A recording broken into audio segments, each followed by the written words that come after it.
Bonjour, bonsoir au microphone Bruno Guglielminetti, très heureux de vous retrouver pour cette nouvelle édition de Mon Carnet.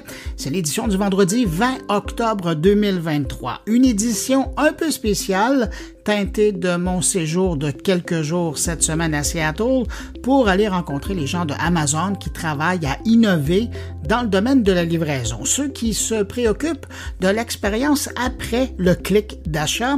Alors, ça va des centres de distribution jusqu'à la livraison devant la porte des clients. Évidemment, je vais pas réussir à vous résumer dans la prochaine heure tout ce que j'ai vu, mais je vais quand même vous présenter des choses, des gens qui ont attrapé mon attention et je vais revenir sur des choses que j'ai vues avec Jérôme Colombin dans le cadre de notre débrief transatlantique, mais aussi avec le journaliste François Sorel, notamment des robots et des drones. Et puis, j'aurai pour vous aussi deux courtes entrevues au sujet de l'intelligence artificielle responsable chez Amazon et l'engagement envers la planète du géant du commerce. Sinon, pour nous faire plaisir à vous et à moi, je vais vous proposer une entrevue cette semaine avec Monsieur Innovation chez Ubisoft. Je parle de Yves Jacquier. C'est moi qui l'appelle comme ça. Je suis sûr qu'il ne voudrait pas être appelé de la sorte. Je l'ai invité pour qu'il nous parle de cette nouvelle chaire que Ubisoft lance en partenariat avec le Mila de Yoshua Bengio et l'Université McGill pour faire de la recherche dans le domaine de l'IA responsable dans les jeux vidéo. Et puis, il y a aussi mes collègues qui sont là. Il y a Thierry Weber qui nous amène en bateau avec C-Bubble. Stéphane Ricoul s'intéresse à TikTok et aux dérives des algorithmes. Et puis, Jean-François Poulain nous propose une rencontre avec quelqu'un qui s'intéresse au design du son. Alors, juste avant de passer à l'actualité qui a retenu mon attention cette semaine, une salutation toute particulière à 5 auditeurs de Mon Carnet. Salutations à Benoît Raphaël, Frédéric Plamondon, Cynthia Dubois, Émilie Monette et Ariane Bourgeois. Merci à vous 5 et puis merci à vous que je n'ai pas nommé, mais qui m'accueillez présentement entre vos deux oreilles. Merci d'être là et puis à tous, je vous souhaite une excellente écoute. La tech en continu. Vous connaissez Radio Mon Carnet ? C'est le meilleur du podcast Mon Carnet, diffusé 24 heures sur 24, 7 jours semaine. Avec plus de 1000 entrevues et chroniques proposées par Bruno Guglielminetti, Jean-François Poulain, Thierry Weber et Stéphane Ricoul. Pour écouter Radio Mon Carnet, c'est simple. Allez sur radiomoncarnet.com ou visitez le blog moncarnet.com.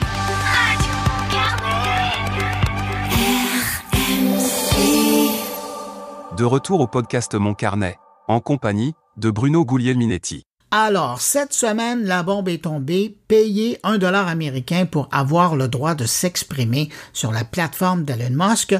Pour regarder, c'est gratuit, mais pour avoir un droit de parole, il faudra payer à l'avenir. C'est du moins ce que le grand patron laisse entendre avec ses tests qu'il fait présentement avec son programme Not a Bot, traduit en français par pas un robot, en Nouvelle-Zélande et aux Philippines. Officiellement, Musk voudrait lutter ainsi contre les robots et les publications polluantes sur son réseau.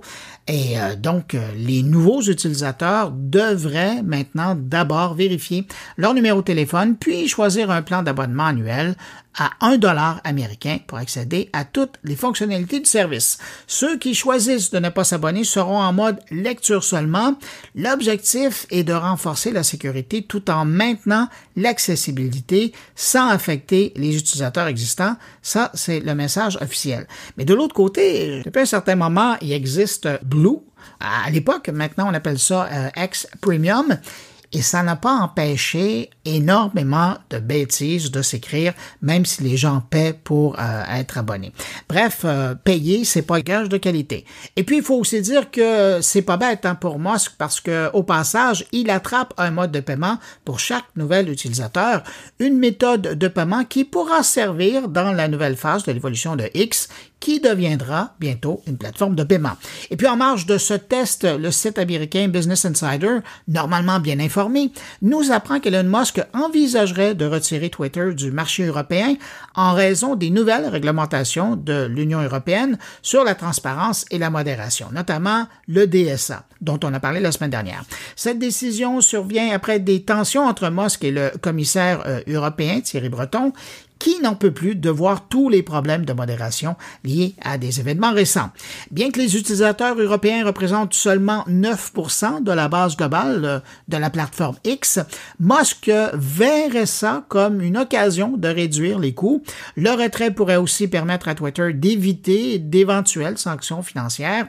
Elon Musk a démenti ces informations, mais bon, ça ressemble plus à un ballon sonde au beau milieu d'un bras de fer entre lui et le gouvernement européen. Et puis, dernière chose sur X, selon une analyse de NewsGuard, les comptes dits vérifiés sur X, donc ceux qui sont avec un petit badge bleu, produiraient près des 3/4 des fausses informations qui sont rendues virales sur le réseau concernant le conflit Israël-Hamas. Alors, c'est pour vous dire que c'est pas parce qu'on paie qu'on ne fait pas de désinformation. Alors, cette nouvelle-là, peut-être qu'elle va vous rassurer. Sachez que Apple fait maintenant du ménage au sein de ses équipes des App Store. En Chine, cette semaine, c'est au moins 5 employés de son App Store qui ont été licenciés pour avoir accepté des cadeaux de développeurs en échange de la promotion de certains jeux, une pratique qui est interdite chez Apple. L'enquête interne a révélé que ces employés avaient reçu des repas gratuits et des sorties dans des bars. Apple maintient une politique stricte interdisant aux employés de l'App Store de recevoir des cadeaux ou de rencontrer même les développeurs sans autorisation. Apple a souligné que toute irrégularité fait l'objet d'une enquête et peut conduire à des mesures immédiates et qui pourraient aller jusqu'au congédiement, comme en Chine. Mais une nouvelle qui ne va pas vous rassurer cette semaine, c'est cette information concernant Meta qui a créé une intelligence artificielle qui serait capable de lire dans votre esprit. Je dis dans votre, mais dans mon esprit aussi. Meta a dévoilé son intelligence artificielle capable de lire les pensées humaines en utilisant la magnétoencéphalographie pour mesurer l'activité cérébrale. L'IA peut ainsi reproduire les images qu'un individu a dans sa tête. Mais bon, ce n'est pas demain que Meta va savoir vraiment ce que vous avez comme image dans votre tête parce que pour réussir ce tour de force, la technologie doit être préalablement entraînée sur l'activité cérébrale d'un candidat bien spécifique. Mais cette avancée ouvre quand même la voie à des interfaces cerveau-ordinateur non invasifs, mais ça reste encore à un stade expérimental pour le moment. Et puis en terminant ce bloc d'informations qui a attiré mon attention cette semaine, je vais quand même en glisser une sur Amazon. Amazon qui a confirmé cette semaine vouloir élargir son territoire de livraison par drone à l'Europe en fin 2024. C'est l'Italie et le Royaume-Uni qui recevront la cohorte de drones du service Prime Air d'Amazon et ils auront droit à la nouvelle génération de drones, le MK30. Mais de toute façon, on en reparlera plus tard avec François Sorel de l'histoire des drones chez Amazon. Et je terminerai sur le sujet en disant que malgré les retards de son déploiement et de l'utilisation des drones aux États-Unis, Amazon vise tout de même livrer plus de 500 millions de commandes par drone d'ici la fin de la décennie. On demeure dans l'actualité numérique de la semaine en allant rejoindre mon collègue Jérôme Colombin, animateur et producteur du podcast Mon Numérique, pour notre débrief transatlantique de la semaine qui portera, je vous l'ai déjà dit, sur ma petite visite à Seattle chez Amazon.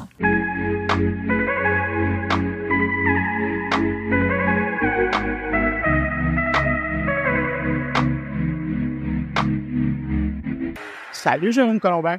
Salut Bruno, comment tu vas? Écoute, j'ai l'impression que tu n'es pas tout à fait dans ton environnement normal cette semaine, puisque tu m'appelles de Seattle, c'est bien ça? Oui, effectivement. Je suis venu passer la semaine à Seattle parce qu'il y avait un événement qui était organisé par Amazon pour nous parler du défi de la livraison. Une fois qu'on a commandé sur Amazon un produit, après, évidemment, il faut qu'ils nous le livrent. Alors, comment ça se passe? Eux, ils sont toujours en train d'essayer d'innover pour, évidemment, pour que, d'une part, ça coûte moins cher, et pour être plus efficace et que l'expérience soit plus intéressante pour les consommateurs. Et c'est un peu ça qu'on nous a présenté cette semaine. Et donc, j'imagine que tout cela se fait grâce à un maximum de technologie. Écoute, c'est pour des geeks comme nous, là, c'est le bonheur. C'est de voir ça. D'autant plus, c'est qu'on en parle beaucoup, mais de façon un peu abstraite, parce qu'on n'est pas là. Et là, de pouvoir passer quelques journées avec les gens qui sont au beau milieu de tout ça, mais en plus, avec ceux qui travaillent à innover. On a visité des laboratoires, on a rencontré des ingénieurs. Et là-dedans, moi, pour vraiment être très concret, là, Moi, ce que je retiens, par exemple, il y a 2 robots on a croisés littéralement. Il y en a un qui s'appelle Hercule. Et c'est quand on voit des images des grands centres de distribution d'Amazon, il y a toujours ces grandes tours en étagères là, où on place les produits. Et bien maintenant, ils ont créé une nouvelle génération de petits robots qui s'en vont sous ces étagères-là. Et c'est tellement précis et c'est tellement intelligent comme utilisation et efficace qu'ils arrivent à être plus performants de 25 dans toute l'opération. Imagine. Puis l'autre robot... Mais pardon, Bruno, pardon de t'interrompre, c'est toujours les petits robots qu'on connaît, qu'on a vu beaucoup maintenant, qu'on a vu beaucoup en vidéo, qui ressemblent un peu à des aspirateurs robots, c'est ça? Exactement ça, oui. Okay. Je n'aurais pas mieux écrit la chose. Et puis, l'autre robot qui vraiment marque l'imaginaire, c'est Digit. Et là, c'est vraiment un androïde sur 2 pattes. Je veux dire un androïde. C'est un droïde sur 2 pattes. Et il se promène et il est capable de prendre des bacs et de se déplacer et d'aller les placer ailleurs. Alors, il a une flexibilité que j'envie parce qu'il arrive à descendre rapidement très bas, à monter très haut. Lui, il n'y a pas de problème de dos, là. Et alors, il est capable de faire ça. Et ils sont même capables, et c'était bien parce que normalement, quand on regarde des droïdes, ils sont toujours tout seuls. Mais là, il y en avait plusieurs qui travaillaient ensemble et on voyait qu'ils arrivaient à gérer leur temps. Évidemment, tout ça est contrôlé par ordinateur, par intelligence artificielle.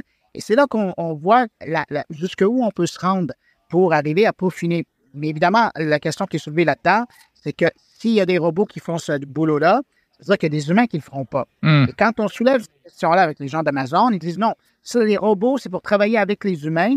Et les humains, ben, on va leur permettre d'avoir plus de temps pour faire des trucs plus intéressants que de se promener avec des bacs. Oui, bon, ça, c'est un peu toujours l'argumentaire. Hein. Moi, c'est ce que je dis à mes amis quand ils me parlent de robots, mais au fond de moi, je sais que c'est pas vrai.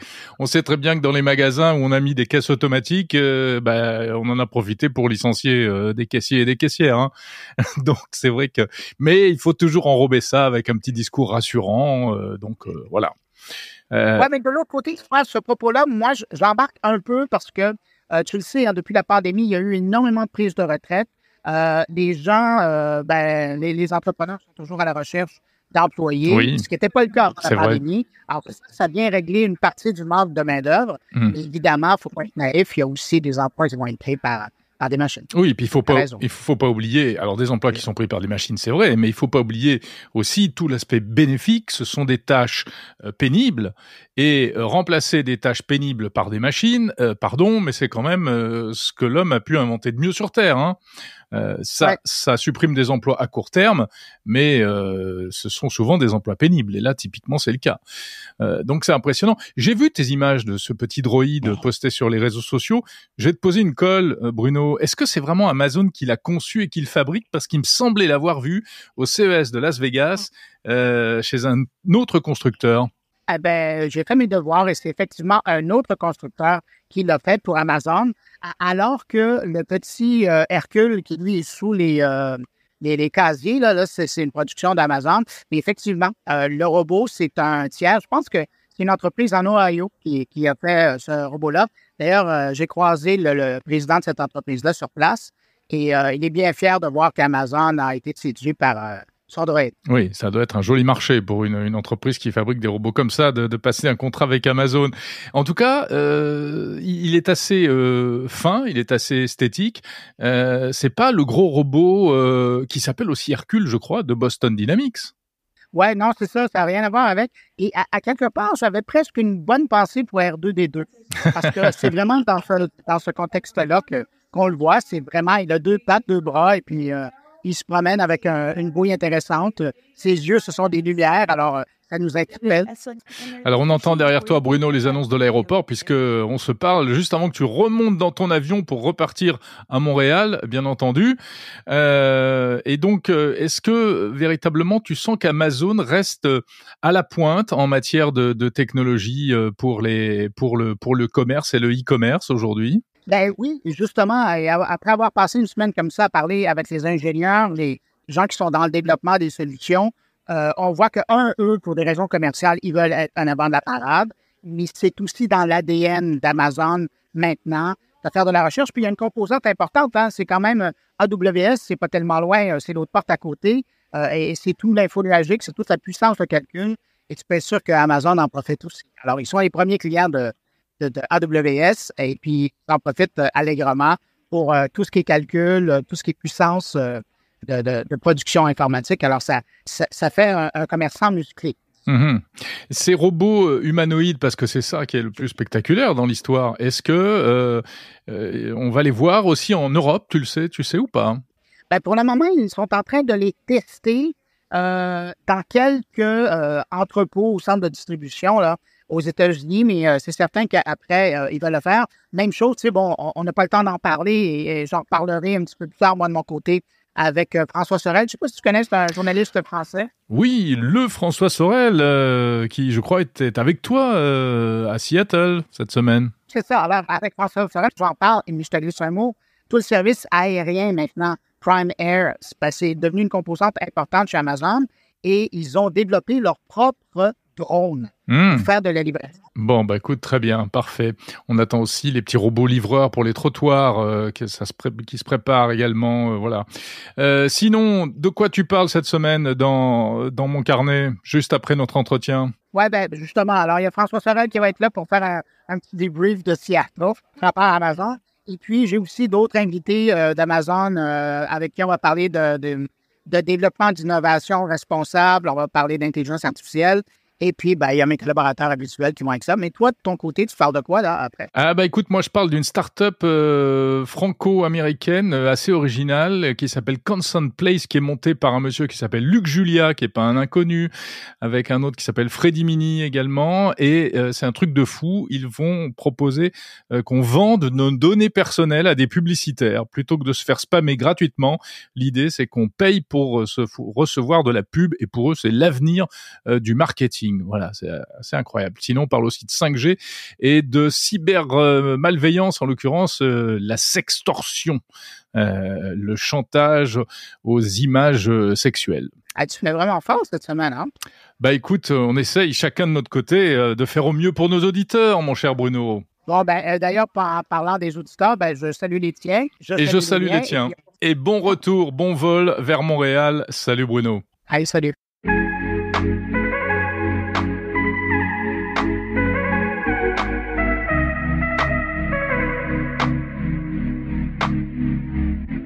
Comme je le disais à l'instant, Jérôme Colombin, le collègue François Sorel, animateur de l'émission Tech & Co sur la chaîne française BFM Business, était sur place comme moi et j'en ai profité pour parler des drones et des robots d'Amazon avec lui. François Sorel, bonjour. Bonjour Bruno, quel plaisir de te retrouver. Cette fois à Seattle. François, moi je vais embarquer tout de suite sur ce qui a attiré ton attention cette semaine, c'était les annonces faites, et les confirmations dans certains cas, faites par Prime Air. C'est vraiment venu chercher ton attention, hein? Oui, parce que je t'avoue que on suit, toi, moi, tout le monde, les avancées d'Amazon dans la livraison par drone. Et franchement, ces dernières années, on se disait, bon, c'est bullshit, hein, c'est vraiment du marketing. Ils tentent des trucs pour qu'on fasse parler d'eux, pour faire parler d'eux, et ça va jamais décoller. C'est le cas de le dire, cette histoire-là. Visiblement là, Bruno, ce qu'on a vu à Seattle, c'est vraiment quelque chose ça fait vraiment partie de la stratégie du futur de la livraison d'Amazon avec Prime Air, ça rigole pas quoi. Le patron de Prime Air, c'est un gars qui a travaillé chez Boeing, qui a eu toutes les autorisations pour fabriquer des drones faits maison. Donc t'imagines le niveau d'ingénierie, et ça a dû leur coûter une fortune cette histoire-là, hein. Ça a dû être des milliards en fait pour mettre au point un drone qui est imposant, hein. C'est pas le drone que vous achetez pour faire vos petites vidéos de vacances, hein. C'est un gros machin parce qu'il va pouvoir soulever en fait des poids jusqu'à 2,5 kg, de la taille d'une boîte de paires de chaussures en quelque sorte, et bien voilà, il va partir d'un point A, c'est-à-dire d'un centre de distribution, jusqu'à un point B chez vous. Vous avez un petit jardinet, une petite courette, etc. Il va descendre à 4 mètres d'altitude, lâcher votre colis et vous allez le récupérer et il repart en fait à son point d'arrivée. Incroyable. Et franchement, j'étais dubitatif. Là, ça m'a séduit vraiment, d'autant qu'ils ont quand même, et tu l'as vu aussi, une stratégie qui est très agressive, hein. Ils ont des chiffres qui sont quand même assez impressionnants, je vous les rappelle.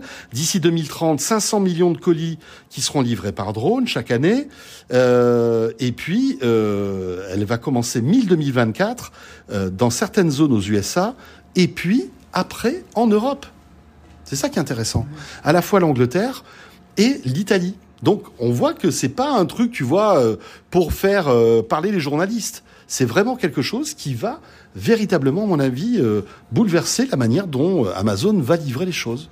Dans la dernière année, on le savait, ils faisaient des tests dans une petite ville, je pense que c'est au Texas, là, College Station. Oui, College Station. Est-ce qu'ils ont de la rétroaction? Comment ça se passe? J'ai l'impression que ça a été concluant, en fait. Ils ont livré déjà des centaines de produits et ça marche. Parce qu'en plus, derrière tout ça, il y a toute cette réglementation. Voilà, c'est la FAA, c'est ça, qui régit tout ça. Il faut pas, bien évidemment, que ça vienne perturber les vols des avions. Donc, ça vole, je crois, entre 40 et 100 et quelques mètres d'altitude. Donc, dans des zones qui sont quand même assez privilégiées. Le drone est bardé de capteurs, donc il évite les poteaux électriques, vaut mieux les lignes électriques, les arbres, etc., etc. Donc tout ça a l'air d'être au point. Amazon avait l'air d'être très fier de dire qu'ils avaient réglé tous les problèmes et que leur préoccupation première, c'était la sécurité. Parce que évidemment, tu t'appelles Amazon, tu lances un truc comme ça, t'as intérêt à ce que ça fonctionne. Parce que si t'as un drone qui tombe sur un client, c'est pas bon, hein. Mais ce qui est intéressant dans la présentation, puis ça aussi, c'est pas à négliger, c'est qu'ils le voient vraiment comme un de leurs services qui peut aider à la livraison rapide. Et c'est pas rien, ça non plus. Livraison rapide, tu te rends compte qu'un colis pourrait être livré entre 30 et 60 minutes. C'est incroyable. Déjà, la rapidité avec laquelle Amazon arrive à nous livrer des choses aujourd'hui, là, ils veulent repousser encore ça. Et évidemment, le drone, lui, s'en fout pas mal des embouteillages, etc. Hein. Il part du centre de distribution, il va d'un point à un point B. Le rayon d'action, en fait, c'est ça qui est fort, c'est qu'ils ont tellement de centres de distribution partout dans le monde, Amazon, que finalement, ils arrivent à livrer entre 30 et 60 minutes de vol à peu près tout le monde. C'est ça qui est fou. Et donc, voilà, c'est quelque chose d'assez révolutionnaire. Ça va pas être déployable partout dans les villes. N'y pensez pas, même si, quand tu leur poses la question, ils disent, on a peut-être des idées, etc. Peut-être qu'il y aura si tu veux, des espèces d'aérodromes ou des héliports spécifiques Amazon pour récupérer plus facilement des produits. Mais effectivement, ça sera plutôt dans les zones rurales que ça va cartonner au départ, ou en tout cas dans les zones pavillonnaires, ça c'est sûr. Mais tu dis ça, puis je me souviens de la présentation à un moment donné où on mentionnait que ils avaient commencé à tester ça même dans les chez nous, on appelle ça des blocs appartements, mais des immeubles à appartements multiples. Donc, ça veut dire que on pourrait être en banlieue, mais c'est pas parce que vous avez pas une maison détachée ou un pavillon que vous pourrez pas avoir accès à ça. Mais j'ai vu tes yeux allumés quand on a parlé de ça. Pourquoi tu trouves ça, pourquoi ça vient te chercher autant? Ça vient me chercher autant parce que je me dis que, c'est presque, ça sort tout ça, presque sort d'un film de science-fiction, quoi, tu vois. Finalement, tu commandes quelque chose, il part dans les airs, il arrive chez toi et on te le dépose.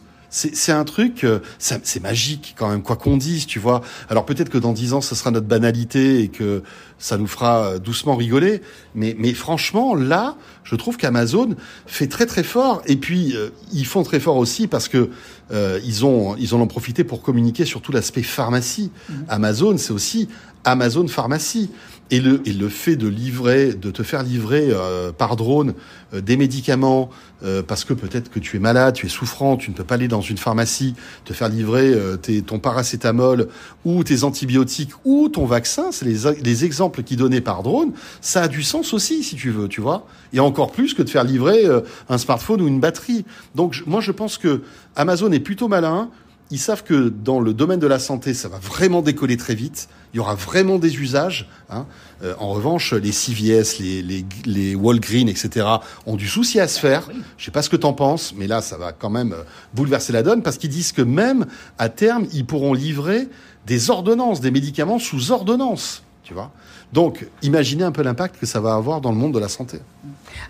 François, je ne veux pas te laisser partir sans te demander ce que tu penses on a vu tous les deux, Digit, qui est un robot.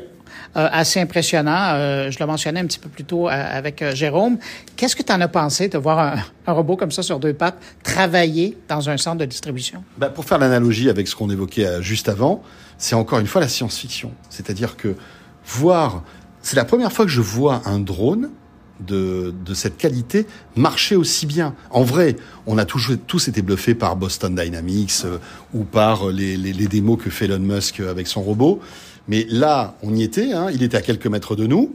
On le voyait, il marchait, il se baisse, il s'accroupit, il fait la sieste à un moment. Incroyable, un robot qui fait la sieste. C'est fou. Et vous le voyez, à un moment, il a terminé de faire ses petites actions. Il s'allonge d'une manière un peu étonnante, un peu comme un bonze. Voilà, il s'allonge et puis il se met en mode recharge. C'est dingue quand même. C'est assez bluffant parce que tu te dis que là, ces robots, Android, bipèdes, vont côtoyer des humains. Et ça va quand même être un sacré choc social de voir les machines qui vont collaborer avec les humains. Parce que l'idée aussi de ce robot, tu as dû sans doute en parler tout à l'heure avec Jérôme, c'est que il va alléger des tâches qui sont répétitives et douloureuses pour les humains. Parce que ce robot-là, il va pouvoir se baisser, il n'a pas de problème de dos, il va pouvoir avoir des contorsions parfois un peu particulières, soulever des poids. Je crois qu'il soulève plusieurs dizaines de kilos, je crois, non ? Enfin, c'est quand même assez impressionnant. Donc voilà, c'est étonnant. Ça fait un peu peur parce qu'on se dit, la prochaine étape, c'est quoi ? C'est que dans 10-15 ans, un centre de distribution Amazon, il n'y a que des robots, il n'y a plus d'humains. Je pense que les dirigeants d'Amazon pensent à ça, obligatoirement, même si c'est pas pour tout de suite, même s'il y a des tâches qui sont pas remplaçables par les humains tout de suite, mais tu te dis que c'est le sens de l'histoire, finalement. En terminant, pour quelqu'un qui suit la technologie depuis, je ne veux pas te vieillir, là, mais depuis longtemps comme toi, oui. De toute façon, tous les deux, on suit depuis longtemps. Non, mais c'est beau. Je vais rester poli. Vas-y. Mais, tu sais, il y a des fois où on est invité dans des endroits, on va voir, puis on dit, ah oui, c'est bien. Mais j'ai l'impression que ce qu'on a vu cette semaine, c'est un bond dans le futur qu'on nous permet de faire, mais il y a quelque chose de particulier, là.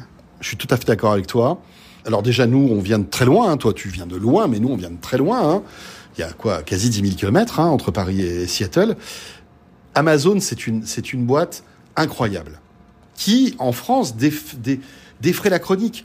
Les gens adorent Amazon autant que la détestent, cette boîte-là, pour des raisons alors diverses, sociales, parce que ils détruisent des emplois. Mais bon, c'est pas Amazon qui détruit des emplois, c'est Internet qui détruit des emplois, parce que ils paient pas leurs impôts. Bon, ça, écoutez. Est-ce qu'ils optimisent ? Ils ont des optimisations fiscales. Maintenant, ils commencent à payer les impôts. Ils emploient des dizaines de milliers de personnes. Il faut le savoir aussi. Donc, je me dis, c'est le fait de voir comment imagine l'avenir une boîte comme ça, c'est formidable. Je parle trop. C'est fait exprès. C'est fait exprès. Oh, c'est ça. Tu veux me tuer. Attends. Je vais t'achever. Puis en plus, enregistrer. Tac. Donc. Et donc, c'est ça. Alors, de voir comment ils voient l'avenir. Ouais. Et donc, le fait de voir comment ils imaginent l'avenir, parce que c'est une boîte qui est vraiment dans notre société, dans notre quotidien. C'est passionnant. Et le fait de voir à la fois les drones, mais aussi ces robots, nous qui sommes dans la tech, on voit quelque chose de concret et on se rend compte des investissements que ça représente. Amazon ne fait rien à moitié. Et là, ils sont en train de dessiner le futur de leur industrie, mais de l'industrie globale du e-commerce. Parce que c'est les premiers à faire ça. Mais dans quelques années, tout le monde fera pareil. François Sorel, animateur de Tech & Co. Merci beaucoup. On se donne rendez-vous à Las Vegas pour le CES? Ouais, et puis je suis content parce que Jérôme doit être jaloux pour une fois que je suis à côté de toi et pas lui. Ça change un peu, quoi. Bisous, Jérôme. Allez, salut.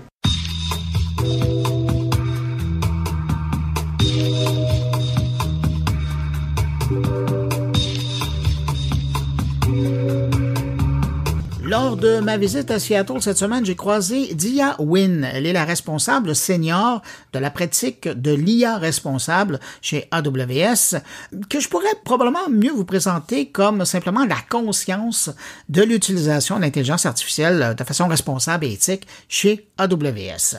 C'est elle qui conseille, qui éduque aussi à l'occasion les clients de AWS lorsque vient le temps d'utiliser l'intelligence artificielle dans leur organisation et que ces clients-là veulent réfléchir aux impacts, aux questions que soulève l'utilisation de l'intelligence artificielle dans des grandes organisations. Voici un extrait de ma rencontre avec elle, traduit par l'intelligence artificielle, évidemment. Dia Nguyen, à presque un mois de l'anniversaire de l'arrivée en ligne de ChatGPT et donc de la naissance de cette curiosité généralisée envers l'intelligence artificielle, à quoi ressemble le questionnement de vos clients? A lot of folks are excited. Beaucoup de gens sont enthousiastes, intéressés et, d'une certaine manière, ne savent pas exactement comment ils pourraient utiliser cette technologie. En début d'année, nous avons investi et créé un centre d'innovation en IA générative. Ce centre est conçu pour répondre à ce besoin, pour aider les clients et les entreprises à comprendre et à élaborer des cas d'utilisation très concrets de l'IA générative. Il leur offre également le soutien de scientifiques des données, d'ingénieurs en apprentissage automatique et d'autres personnes de l'industrie, ainsi qu'une preuve de concept pour prendre cette idée et, espérons-le, créer quelque chose qui leur prouve que l'IA générative est un bon outil à utiliser pour résoudre leurs problèmes commerciaux, quels qu'ils soient. Nous nous trouvons donc dans un cas unique ou une opportunité unique. Et une partie du travail effectué par le Centre d'innovation de l'IA générative consiste également à intégrer l'IA responsable dans son approche. Je suppose que l'on pourrait décrire le centre comme un laboratoire. L'une des choses est, vous savez, d'utiliser un atelier comme une opportunité de déballer et de comprendre les objectifs du client. Parfois, les clients viennent avec quelque chose de très, très spécifique qu'ils veulent faire. D'autres fois, cela fait partie d'un exercice de travail à rebours pour pouvoir analyser ce qui est possible et leur donner quelques options sur la manière dont nous pourrions les aider dans ce travail. Avez-vous l'impression que les gens sont mal informés au sujet de l'intelligence artificielle? Tout à fait. Je pense que il y a du bon et du mauvais dans le sens où ChatGPT a été l'application qui a ouvert les yeux de tout le monde sur cette puissante technologie. Mais souvent, les gens pensent que ChatGPT et l'IA générative sont la même chose. Ainsi, lorsque nous parlons à un client, il me parle de son expérience avec ChatGPT et essaie de comprendre comment il peut l'utiliser ou ce qu'il peut en faire. Mais ce n'est pas vraiment ce qu'ils veulent ou leurs préoccupations sont basées sur cette application et pas nécessairement sur ce qui se passera, vous savez, avec une autre application ou avec une application qu'ils ont construite eux-mêmes. Une partie de notre travail consiste à éduquer les clients. Nous les aidons à comprendre ce qu'est la technologie, puis nous réfléchissons aux moyens de réduire les risques et de construire de manière inclusive et responsable. Alors, dans ce contexte, comment elle voit son travail de rendre les gens, les entrepreneurs, conscients de l'importance d'une utilisation responsable de l'IA? La première chose que je dirais, c'est que je suis en fait heureux, d'une certaine manière, que l'IA générative ou ChatGPT ait fait ce qu'elle a fait parce qu'elle a sensibilisé les entreprises et les dirigeants à la valeur et à l'importance d'une IA responsable. Vous savez, lorsque les gens ont commencé à voir ChatGPT réagir d'une certaine manière ou halluciner, ils se demandent maintenant comment protéger, mais vous savez, comment m'assurer que j'obtiens des réponses véridiques. Comment protéger mes données? Tout cela fait partie des considérations à prendre en compte lorsque l'on parle d'IA responsable. Cela nous a donc permis d'accroître la sensibilisation et de susciter beaucoup plus d'intérêt et d'occasions pour nous de travailler avec les clients et nous l'espérons d'approfondir ces questions. Et quelle est, selon vous, la plus grande idée fausse concernant l'IA générative? La plus grande idée fausse? Eh bien, qu'elle doit être utilisée pour tout. C'est peut-être le cas, vous savez, les gens sont intéressés et il y a certaines choses que la ML traditionnelle peut simplement faire, n'est-ce pas, pour lesquelles on n'a pas besoin de l'IA générative. Mais les gens sont, vous savez, très enthousiastes et intéressés et veulent l'utiliser partout en ce moment. et c'est peut-être l'un des plus importants. Diawin, à quel moment vous intervenez dans le processus là, avec les clients d'AWS? Soit le client sait qu'il peut être préoccupé par certains risques et dit qu'il veut parler à quelqu'un, soit il s'agit d'un cas d'utilisation que l'équipe repère et estime qu'il faut apporter un soutien supplémentaire pour réduire les risques. En particulier, lorsque les clients passent par le centre d'innovation de l'IA générative et travaillent sur de nouveaux cas d'utilisation générative, l'IA responsable fait partie de la conception. Cela fait partie du processus. Et puis ma dernière question à Diawin, sur une note plus personnelle, est-ce qu'il y a eu une intervention que vous avez réalisée et dont vous êtes plus fier que les autres? Permettez-moi de dire ceci. Je pense que l'une des choses dont je suis le plus fière, c'est d'avoir sensibilisé les gens. Je veux dire qu'une bonne partie du point de départ pour nous est l'éducation, vous savez, comme aider les gens à réellement, comprendre qu'il s'agit d'un domaine de risque ou d'un domaine d'exposition potentielle et pour eux de penser à l'action intentionnelle qu'ils doivent prendre et mettre en place des personnes, des processus, de la technologie, travaillant ensemble pour y faire face. C'est quelque chose que j'ai l'occasion de faire régulièrement et c'est en fait la partie la plus excitante parce que je crois que ces conversations qui fonctionnent avec les clients se répercutent en fait non seulement sur ce client mais aussi sur leurs clients et ainsi de suite. Et j'espère que cela aura un impact encore plus grand au-delà d'une, 2 ou 100 personnes que nous pouvons atteindre. Mais vous savez, à des milliers, à des millions. But, to thousands, to millions.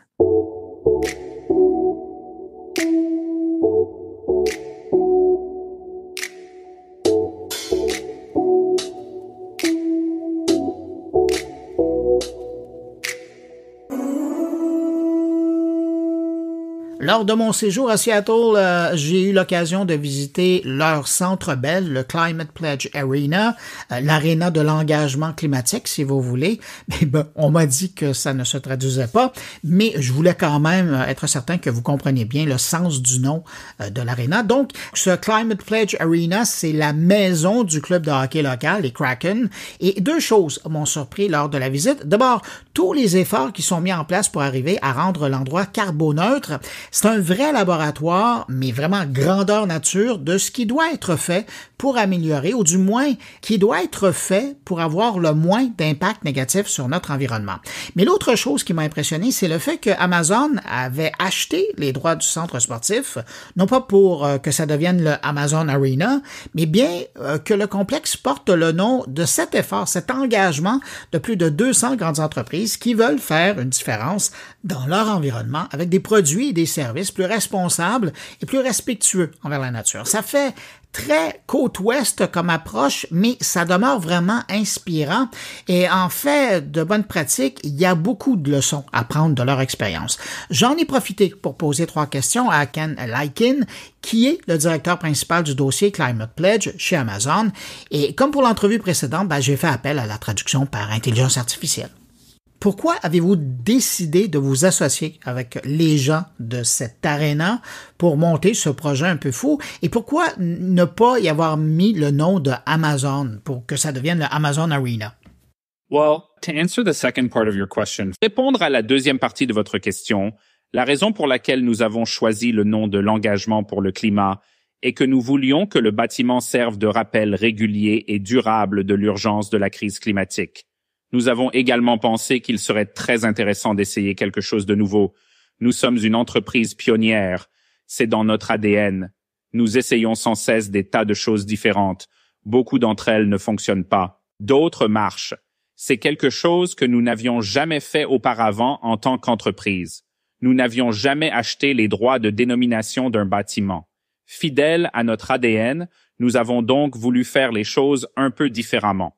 Ainsi, au lieu de lui donner le nom de l'entreprise, nous avons décidé de lui donner le nom de la cause que nous avons cofondée avec Global Optimism, à savoir l'engagement en faveur du climat.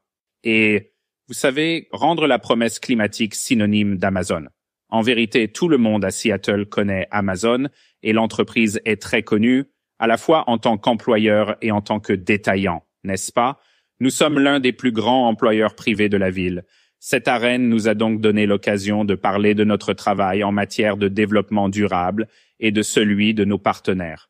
En ce qui concerne le partenariat avec Oak View Group et le Seattle Kraken, ils ont bien sûr signé l'engagement en faveur du climat.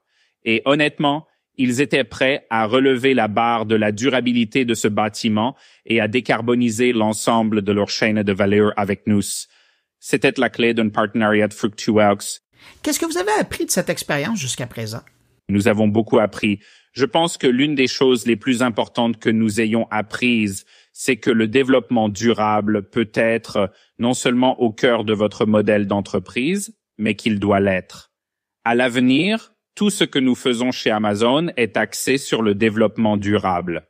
Et je suis sûr que vous en entendez beaucoup parler dans les différentes présentations et expériences que vous vivez cette semaine. Depuis la pandémie et le partenariat avec l'Arène, nous avons appris que nos clients, et ici dans l'Arène, nos fans l'exigent. Nous voulons donc prendre les devants et j'ai parlé un peu du travail que nous faisons en coulisses au nom de nos clients. Nous voulons continuer à avancer aussi vite que possible sur cette voie pour que nos clients et nos fans soient surpris et ravis, franchement, que nous fassions cela pour eux et que nous éliminions les incertitudes de leur expérience. Je pense que c'est l'une des choses les plus importantes que nous ayons apprises.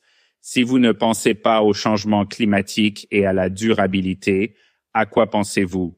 Vous parlez de changement climatique et de durabilité, mais pensez-vous que vous avez un rôle à jouer sur ces questions-là et sur le défi d'éducation de la population? Sans aucun doute, l'un de nos principes de leadership chez Amazon, nous avons toujours eu nos principes de leadership depuis très, très longtemps. Nous avons récemment ajouté de nouveaux principes de leadership.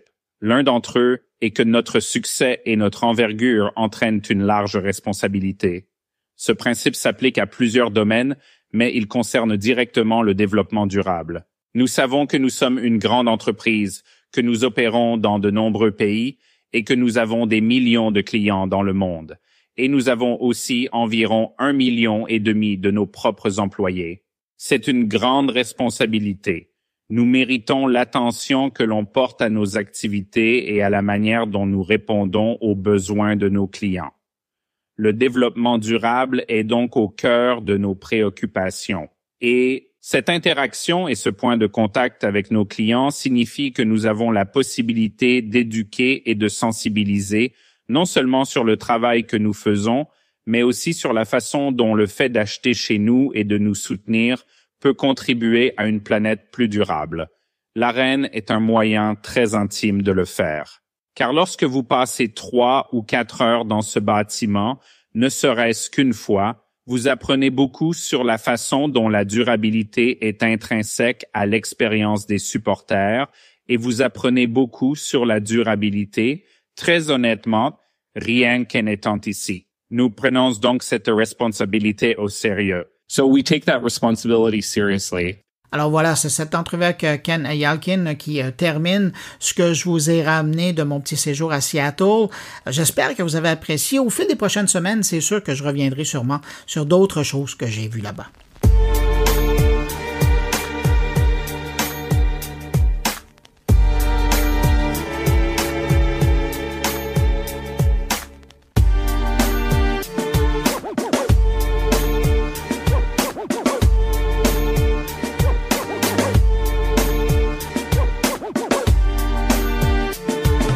De plus en plus, on parle de l'utilisation de l'intelligence artificielle dans différents secteurs pour faire le point sur sa présence notamment, mais également sur son potentiel et son utilisation responsable. Et l'industrie du jeu vidéo, ça fait pas exception, hein. Par exemple, est-ce qu'un studio utilise l'intelligence artificielle pour aider, pour assister ses créateurs de jeux, ou est-ce qu'il utilise l'intelligence artificielle pour carrément créer des jeux vidéo? Mon invité, il est au cœur de ces réflexions depuis un moment chez Ubisoft et se retrouve aujourd'hui, on peut dire, dans les coulisses d'un grand projet de recherche en collaboration avec le MILA de Yoshua Bengio et l'Université McGill. Ubisoft est en train de jeter les bases d'une intelligence artificielle plus responsable dans le secteur des jeux vidéo. Et pour nous en parler de ce projet qui est un peu fou, je retrouve Yves Jacquet, qui est le directeur exécutif d'Ubisoft Laforge. c'est le haut lieu, je sais qu'il ne sera pas d'accord que je le présente comme ça, mais pour moi, c'est le haut lieu de l'innovation dans le jeu vidéo et c'est chez Ubisoft. Yves Jacquier, bonjour. Bonjour Bruno, c'est très très gentil, mais effectivement, je suis pas sûr qu'on mérite ce titre-là. Bon, ben moi, je trouve que vous le méritez, alors je m'assume. Yves, d'où vient l'idée de créer une chaire de recherche Ubisoft Milan sur l'intelligence artificielle responsable dans les jeux vidéo? Alors en fait, ça fait longtemps qu'on travaille sur ces questions d'intelligence artificielle, notamment chez Ubisoft avec la création de la Forge. Ce dont on s'est aperçu au cours du temps, c'est du potentiel de ces technologies-là pour venir régler plein de problématiques, mais je dirais qui étaient au niveau des différents ingrédients pour fabriquer un jeu vidéo. Donc, par exemple, la capacité de créer des animations plus rapidement, ou la capacité de créer de la synthèse de voix pour créer ce qu'on appelle en anglais du text-to-speech, donc des scènes sur lesquelles on peut itérer le temps de la fabrication du jeu. Mais ce qui s'est passé disons, depuis 1 an et demi, c'est qu'on a vu émerger des nouvelles solutions et des nouvelles approches d'intelligence artificielle qui n'interviennent pas seulement au niveau de l'ingrédient, mais commencent à réinventer un petit peu la recette, quelque part. Par contre, la plupart des solutions qui sont implantées aujourd'hui sont des solutions qui sont souvent très technocentristes. Donc, par exemple, on a vu que ChatGPT a commencé comme une expérience technologique, mais qui s'est retrouvé avec des impacts beaucoup plus importants dans plein de domaines différents, que ce soit au niveau de l'éducation, que ce soit au niveau de la communication, que ce soit au niveau de la programmation. Et tous ces impacts-là ont été réfléchis finalement après que cette technologie ait été mise à disposition de la communauté. Nous, ce qu'on veut essayer de faire, c'est de faire un petit peu l'inverse. C'est vraiment ce qui est dans notre ADN chez Ubisoft et plus spécifiquement à Ubisoft La Forge, c'est vraiment de remettre l'humain au centre de ces questions-là. Donc, on s'assure que l'intelligence artificielle, quand on va la réfléchir, on va la réfléchir en termes d'assistance aux créateurs, mais aussi d'impact sur les métiers, de responsabilité par rapport à notre écosystème. On veut s'assurer que on respecte le créateur, on veut s'assurer que le créateur va toujours avoir le contrôle. Là, on a senti qu'il y avait besoin d'avoir un focus suffisamment important sur cette chaire-là pour citer ce principe d'IA responsable, c'est qu'aujourd'hui, il est de plus en plus difficile de prévoir les impacts. Si on change un ingrédient, on est encore capable de comprendre un petit peu ce que ça peut faire et puis les limites du changement, les limites au niveau d'un métier, par exemple. Mais quand on commence à changer la recette au complet, là, ça devient de plus en plus compliqué. On voulait être certain d'aborder ces questions-là en même temps que les aspects technologiques. Mais tu le disais, ça fait un moment que tu penses à ça, que Ubisoft travaille là-dessus. Puis même avant d'aller plus loin, on peut dire que probablement qu'il y a quelque chose qui est transparent pour l'œil du joueur ou pour du public en général, c'est la présence de l'intelligence artificielle. Ça fait des années et des années que c'est là, que c'est partout, autant au niveau des aspects de la création que dans l'expérience du joueur. Et ça, déjà, vous avez commencé à prendre des décisions dans ce que vous alliez faire, mais ça fait longtemps que vous êtes là-dessus. Ça fait effectivement longtemps qu'on est là-dessus. Ce qu'il faut distinguer d'abord, c'est qu'il y a plusieurs types d'intelligence artificielle dans les jeux. D'abord, l'intelligence artificielle dans les jeux, ça date depuis longtemps. Quand on jouait à Pong il y a longtemps, ou même quand on pense à Pac-Man, il y a de l'intelligence artificielle là-dedans. Même si c'est une intelligence artificielle qui était relativement basique, le jeu vidéo a toujours utilisé les techniques d'intelligence artificielle qui étaient les plus avancées. Ce qui est nouveau, c'est que les pratiques, on va dire, classiques d'intelligence artificielle ou de programmation étaient basées sur des règles, et ces règles étant fixées par des humains. S'il se passe ça, alors fais ça, sauf s'il se passe ça. Dès qu'on écrit des règles, on est en contrôle complet de ce qui va se passer. On est capable de tester si le système se comporte comme on espère qu'il va se comporter. Et puis, quand on est dans le monde de l'apprentissage machine, ou ce qu'on appelle le machine learning, là, les règles sont complètement bouleversées. Parce qu'au lieu d'écrire des règles, on va donner énormément de données, énormément d'exemples à un système, et le système va faire ce qu'on appelle généraliser. Il va faire des prédictions à partir des données. Qu'est-ce que ça veut dire concrètement dans la fabrication du jeu et dans l'opération du jeu? Ça veut dire qu'on a beaucoup moins de contrôle sur la sortie, parce que cette sortie devient statistique. Par contre, on va avoir une mise à l'échelle qui, elle, devient de plus en plus importante. Ce qui veut dire qu'on se retrouve à la fois avec des opportunités beaucoup plus grandes et des défis beaucoup plus grands. Très concrètement, qu'est-ce que ça veut dire? Ça veut dire que dans les jeux, on est capable de créer beaucoup plus de variétés de personnages. Une de nos technologies qu'on a mise en place dans nos pipelines de jeux depuis quelques années et qui s'appelle Face Shifter, c'est une technologie qui permet très simplement de modéliser différentes faces en haute résolution et de manière très simple. Faisant ça, ça permet pas de faire on va pas faire le héros du jeu avec ça. Par contre, les foules, par exemple, ou les personnages secondaires, on va s'assurer de créer une plus grande variété dans les jeux. Donc, pour le joueur, ça va se traduire. Le joueur nous revient rarement en nous disant, hey, vos foules dans Assassin's Creed, etc.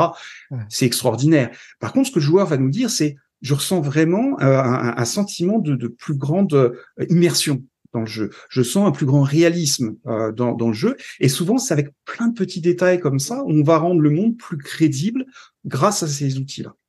Mais ça, vous arrivez à ça parce que les systèmes que vous utilisez, vous leur faites apprendre des choses vous-même. C'est vous qui permettez à la machine là, d'apprendre. Donc, tout de l'apprentissage machine se fait chez vous avec vos données et c'est ça qui fait la différence. Parce que si on prend une intelligence artificielle d'un autre fournisseur, on ne sait pas sur quoi il a appris et probablement qu'il y aurait des billets. Et ça arrive pas chez vous avec l'exemple là. Alors, on fait toujours très attention à la question des biais, parce que toute base de données, y compris les nôtres, ont des biais. Et c'est intrinsèque à ce qu'on fait, tout simplement parce que les données qu'on a dans nos jeux reposent sur les jeux qu'on a déjà faits. Et les jeux qu'on a déjà faits peuvent être contextualisés à une époque, par exemple, ou à un type de ville, ou à une vision créative. Et tout ça, en fait, font des données qui sont biaisées. Donc, de manière générale, que ces données viennent d'Ubisoft ou qu'on les achète de l'extérieur, ce qu'on va plutôt faire, c'est plutôt de l'éducation au travers des gens qui utilisent ces outils à base d'intelligence artificielle, exactement comme il faut utiliser des outils comme ChatGPT, mais il faut surtout s'éduquer par rapport à ces outils-là pour bien comprendre ce qu'ils font bien et ce qu'ils ne font pas bien. On fait la même chose avec nos employés et on leur donne surtout les outils pour qu'ils comprennent, ils et elles comprennent les biais que les bases de données peuvent avoir et surtout que au final le créateur soit en contrôle et puisse modifier ces biais-là plutôt que de se les faire imposer par l'intelligence artificielle. Alors, je reviens à la chaire. Qu'est-ce que Ubisoft, on s'imagine un peu ce que c'est, mais qu'est-ce que Ubisoft amène à cette chaire de recherche? Alors, on va la mettre, c'est une chaire d'abord Ubisoft en général, mais plus spécifiquement sous le format qu'on a à la Forge depuis des années. La Forge, en fait, on l'a fait naître sur un constat qui est que l'industrie et le milieu universitaire ont historiquement parfois du mal à collaborer sur les sujets innovants. Parce que on est arrivé au constat que c'est difficile d'avoir un vrai objectif qui soit réellement commun. On connaît tous beaucoup d'exemples où des industries considèrent que l'université sont des consultants ou que l'université considère que l'industrie est une banque en fait. Et ça crée, ça fait des belles poignées de main dans les photos, dans les journaux, mais ça manque d'un objectif réellement commun qui va servir tout le monde.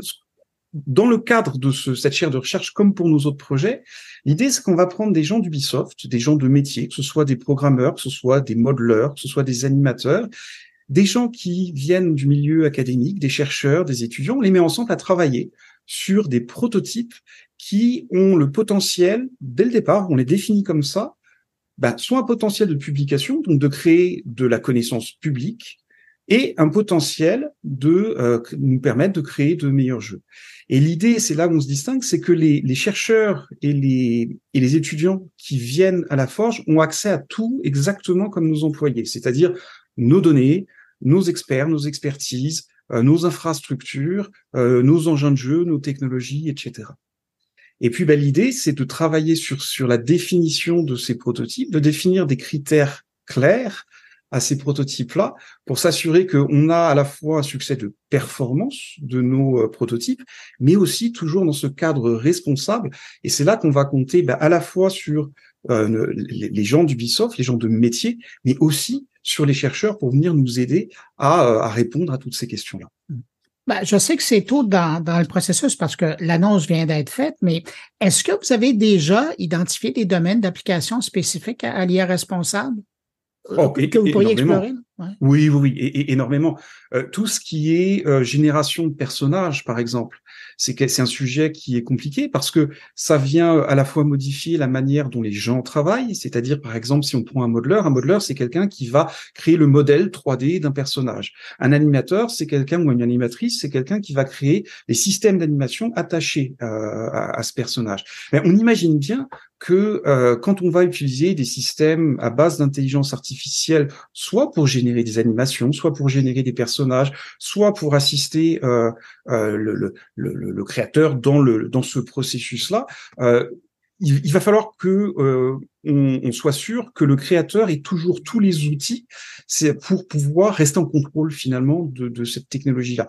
Comment est-ce que un animateur ou une animatrice va pouvoir s'assurer de garder le contrôle artistique sur le détail d'une animation? Tout ça, c'est des sujets qui sont extrêmement compliqués parce que autant tout ce qui est générative AI ou IA en général va être très fort pour faire un produit qui arrive à 80% de la qualité, autant arriver à améliorer la qualité sur les 20 derniers pourcents peut être parfois compliqué.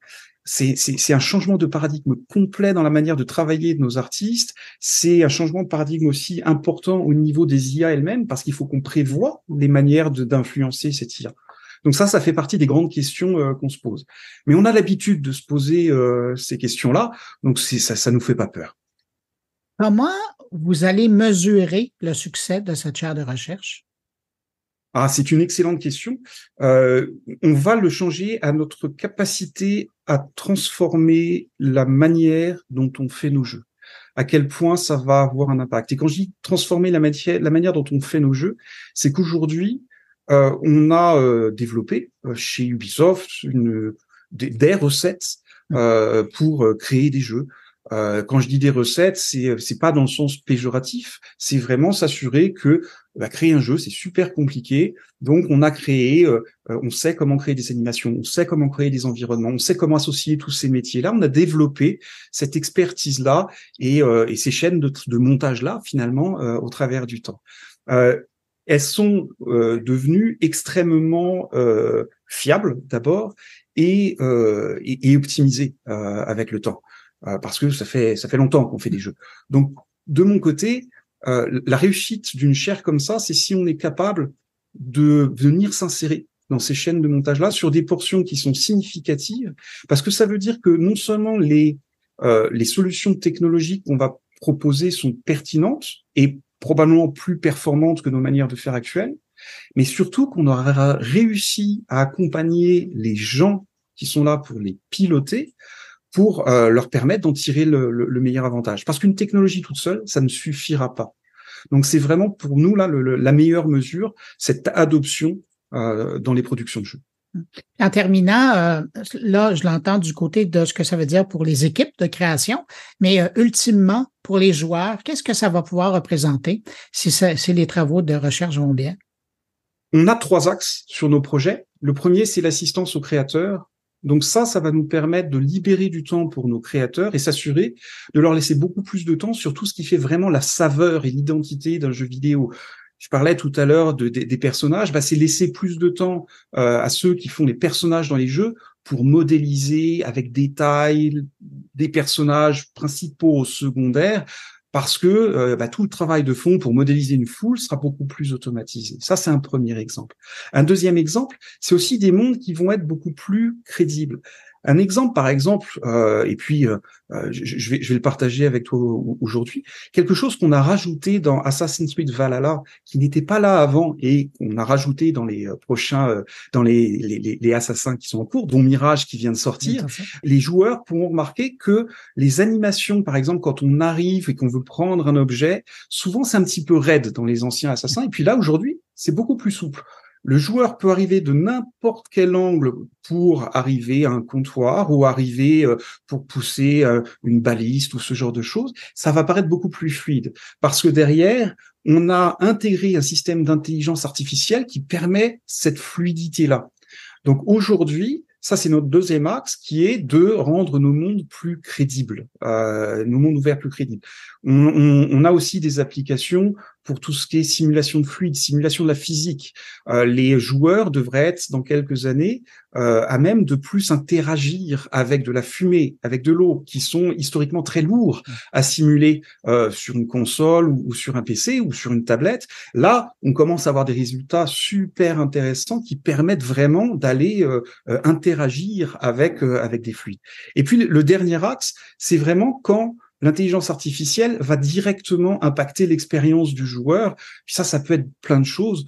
Un des exemples récents sur lequel on continue de travailler, c'est tout ce qui est identifier et combattre la toxicité en ligne.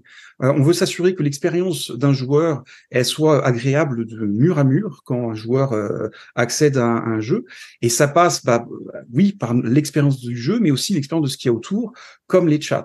Donc, l'intelligence artificielle, c'est aussi, il est tout aussi important pour nous de s'assurer qu'elle garantisse que des joueurs toxiques, on puisse assez rapidement les identifier et les isoler, ou en tout cas avoir une réaction. Dernier point, et puis ça c'est vraiment quelque chose qui est souvent sous-estimé quand on parle d'IA générative et encore plus dans l'industrie du jeu, on parle de plus en plus d'outils qui vont permettre aux joueurs de devenir de plus en plus créateurs. Et on voit, il y a plusieurs exemples déjà qui existent, comme Roblox, comme Minecraft, par exemple. Et effectivement, avec des outils d'IA générative, on peut s'attendre à ce que n'importe qui puisse devenir un modeleur pour modeler des personnages, des objets, etc., etc. Il est tout aussi important de créer ces technologies pour qu'elles soient performantes et les mettre entre les mains des joueurs, que de s'assurer qu'on met en place des systèmes de modération. Parce qu'on veut s'assurer que ce qui finit dans le jeu, c'est seulement ce qu'on veut qui finisse dans le jeu et qu'on est capable de rattraper tout le reste à temps et de manière fiable. Donc ça, c'est aussi, quand on parle d'expérience joueur, quelque chose sur lequel on veut mettre une emphase. Yves Jacquier, directeur exécutif d'Ubisoft La Forge, merci d'avoir pris de ton temps pour répondre à mes questions. Merci Bruno, c'est toujours un plaisir. Puis félicitations pour cette chaire de recherche. Merci. Ici Patrick Pierrat, éditeur de l'infolettre InfoBref. Connaissez-vous InfoBref ? C'est un moyen simple et gratuit de connaître chaque matin l'essentiel des nouvelles importantes. InfoBref résume les principaux événements dans l'actualité et vous envoie une infolettre qui se lit en 5 minutes. Pour essayer InfoBref, allez à infobref.com. De retour à mon carnet. Au tour maintenant de mes collaborateurs, Thierry Weber nous amène dans le monde de l'innovation nautique avec les bateaux français Sea Bubble. Bonjour Bruno, bonjour les auditeurs de mon carnet. Même depuis le haut de mes montagnes ici en Suisse, j'arrive à percevoir le lac Léman, le plus grand lac de Suisse sur lequel beaucoup d'embarcations naviguent tout au long de l'année. Aujourd'hui, nous plongeons dans le domaine maritime pour une innovation qui fait littéralement voler les bateaux. Imaginez un bateau qui plane au-dessus de l'eau, un peu comme un tapis volant grâce à des ailerons submergés appelés foils. Ces derniers, combinés à une propulsion électrique, offrent des économies d'énergie impressionnantes allant de 40 à 70%. Le lac d'Annecy en France sert actuellement de terrain d'essai pour une embarcation futuriste décrite par Cyril Meun de Sea Bubbles comme une bulle volante. Mais ce n'est pas seulement un gadget, ces navires, en plus d'être verts, visent le transport de passagers et prochainement de fret dans les grands ports. Robin Amaker, un éminent architecte naval de l'EPFL, l'École Polytechnique Fédérale de Lausanne, et expert en foils, souligne que la technologie foil offre non seulement une économie d'énergie, mais aussi un confort inégalé pour les passagers qui n'ont plus à subir les chahuts des vagues. En prime, elle réduit les perturbations sur les berges, souvent endommagées par les vagues. Cependant, comme toute technologie, elle a ses limites. Les hydrofoils sont plus sensibles aux obstacles dans l'eau et leurs mécanismes peuvent présenter des points de défaillance. Néanmoins, les avancées se multiplient à grande vitesse. Prenez par exemple le lac d'Annecy, où une embarcation de 4 places a déjà commencé à servir le public cet été, offrant une alternative aux embouteillages. Et oui, il y a des embouteillages à Annecy. Et ce n'est que le début. De grands projets se dessinent avec des ambitions d'élargir ce concept à des navires de plus en plus grands en capacité. Et le phénomène prend de l'ampleur à l'échelle mondiale. L'Irlande, la Suède, les États-Unis, l'Allemagne, tous se lancent dans la course aux hydrofioles. Même Belfast n'est pas en reste avec Artemis Technologies qui prévoit de lancer un ferry de 150 passagers d'ici fin 2024. C'est quasiment demain. Mais pourquoi maintenant ? Eh bien, plusieurs facteurs entrent en jeu, notamment les avancées dans les matériaux et les systèmes de contrôle de vol informatique. Les projets actuels comme celui d'Alain Thébault vont même au-delà avec l'idée d'utiliser les foils pour le transport local de containers dans les grands ports, une initiative qui pourrait révolutionner le transport maritime. Alors que vous soyez un fervent défenseur de l'environnement ou un passionné de technologie, ces bateaux volants représentent sans aucun doute l'avenir du transport maritime. Reste à savoir quand est-ce qu'ils auront le droit de naviguer sur nos lacs helvétiques, comme par exemple pour le transport passager régulier, comme c'est le cas entre France et Suisse sur le lac Léman. Allez, d'ici là, naviguez bien, portez-vous bien et à très bientôt si c'est pas avant.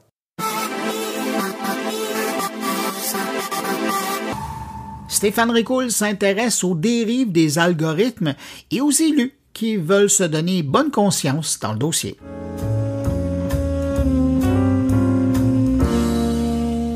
Le 8 septembre dernier, pour la première fois en France, des parents ont porté plainte contre TikTok. Les raisons avancées, non-assistance à personne en péril et propagande ou publicité des moyens de se donner la mort. 2 ans avant cela, le 16 septembre 2021, leur fille, Marie, s'enlevait la vie, non sans avoir évoqué son mal-être, sur TikTok. Le débat ne porte pas sur le médium utilisé pour cet appel à l'aide, mais sur l'utilisation qui en a été faite. Une fois la vidéo publiée, devinez ce qui s'est passé. L'algorithme de TikTok a compris que Marie avait un intérêt pour ce genre de vidéo et lui en a poussé d'autres à la tonne, renforçant ainsi son mal de vivre et la poussant à l'irréparable. Pouvons-nous dire qu'il s'agit là d'un sérieux manque de jugement de la part d'un algorithme ? Malheureusement non, puisque par conception, le jugement n'est pas inclus dans un algorithme, pas plus que l'intelligence, car il ne fait qu'exécuter des règles mathématiques qu'on lui a inculquées. Et pourtant les choses pourraient bouger dans le bon sens. La technologie le permet et la justice a déjà sanctionné ce genre de comportement.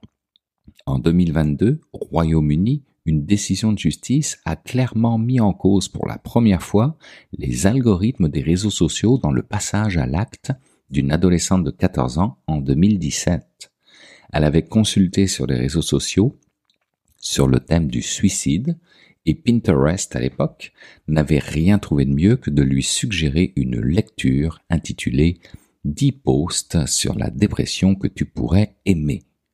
Plus proche de chez nous, en 2015, Thomas, le fils de Alexandre Taillefer. Le réseau social en cause, Twitch. Et pourquoi je vous parle ici de choses si dramatiques ? Parce qu'il se passe actuellement quelque chose en lien avec la sécurité en ligne des enfants. Des choses positives et des moins positives, comme ce juge fédéral qui a empêché le 18 septembre dernier la Californie d'appliquer une loi destinée à protéger les enfants lorsqu'ils utilisent Internet, affirmant que les restrictions imposées à la liberté d'expression commerciale violaient probablement le premier amendement de la Constitution américaine. Cette loi, connue sous le nom de California Age Appropriate Design Code Act, avait pourtant été adoptée à l'unanimité par la législature de l'État et signée par le gouverneur, obligeant les plateformes, avant de lancer des produits et des services en ligne, à évaluer si leurs offres pourraient nuire aux enfants et les forçant à estimer l'âge des enfants utilisateurs et configurer les paramètres de confidentialité pour eux, ou à défaut, de fournir des paramètres élevés pour tout le monde. Une loi calquée sur une loi similaire, cette fois-ci au Royaume-Uni, et qui devrait entrer en vigueur le 1er juillet prochain.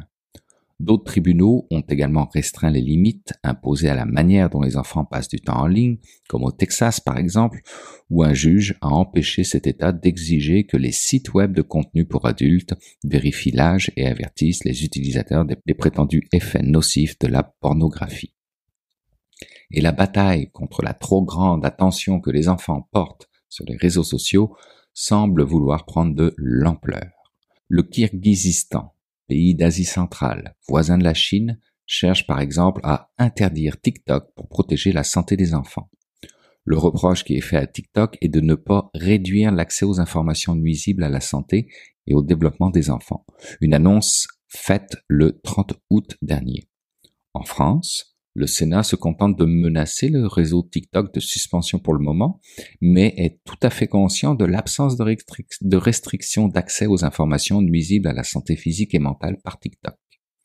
L'Afghanistan, l'Inde, la Jordanie ou encore la Somalie ont banni le service pour diverses raisons. Aux États-Unis, l'État du Utah poursuit TikTok pour avoir rendu les enfants accros à son algorithme, en plus de trouver la relation de sa maison mère ByteDance avec la Chine plutôt douteuse. On y reproche à TikTok d'avoir induit les parents en erreur sur le fait que son application est sans danger pour les enfants et que TikTok viole la loi du Utah sur les pratiques de vente des consommateurs en rendant l'application addictive pour les enfants et en tirant profit. L'Indiana a fait des allégations similaires à celles du Utah dans son propre procès contre TikTok l'année dernière. Un district scolaire du Maryland a poursuivi l'entreprise pour contribution à la crise de santé mentale des étudiants en juin. Le Montana a adopté une interdiction de TikTok en mai. Et le 11 octobre dernier, c'était au tour de New York de chercher à limiter l'emprise des médias sociaux, et notamment TikTok, sur l'attention des enfants. Une législation qui exigerait le consentement parental pour toute personne de moins de 18 ans pour accéder aux flux basés sur les algorithmes sur TikTok, Instagram et d'autres plateformes visant dans la réalité à réprimer les algorithmes souvent impénétrables qui, selon eux, sont utilisés pour garder les jeunes utilisateurs sur les plateformes de médias sociaux pendant de longues périodes, parfois à leur encontre, mais surtout à leur détriment. Un projet de loi qui reste encore à être adopté puis promulgué, et qui, selon moi, est d'une importance cruciale puisque, au-delà de chercher à interdire et à prendre des mesures de grande envergure sur les applications de médias sociaux, New York cherche aussi à cibler les algorithmes de manière plus étroite. On le voit, TikTok se fait attaquer de toutes parts au nom de la santé de nos enfants.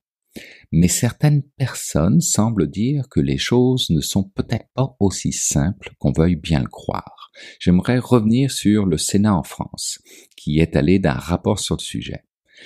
Si les sénateurs pointent effectivement un contrôle inexistant de l'âge sur TikTok, pourtant interdit aux moins de 13 ans, alors que 45% des 11-12 ans l'utilisent, ils n'ont pas vraiment de réponse quant au risque psychologique pour ces enfants, forcément plus vulnérables que les adultes à ce flux de vidéos qui défilent. Pas plus que pour les enjeux d'addiction, faute de recul suffisant au niveau des enquêtes menées, aux conclusions pas forcément claires, voire contradictoires. Certes, comme le mentionne le média France Info, il y a des dangers démontrés.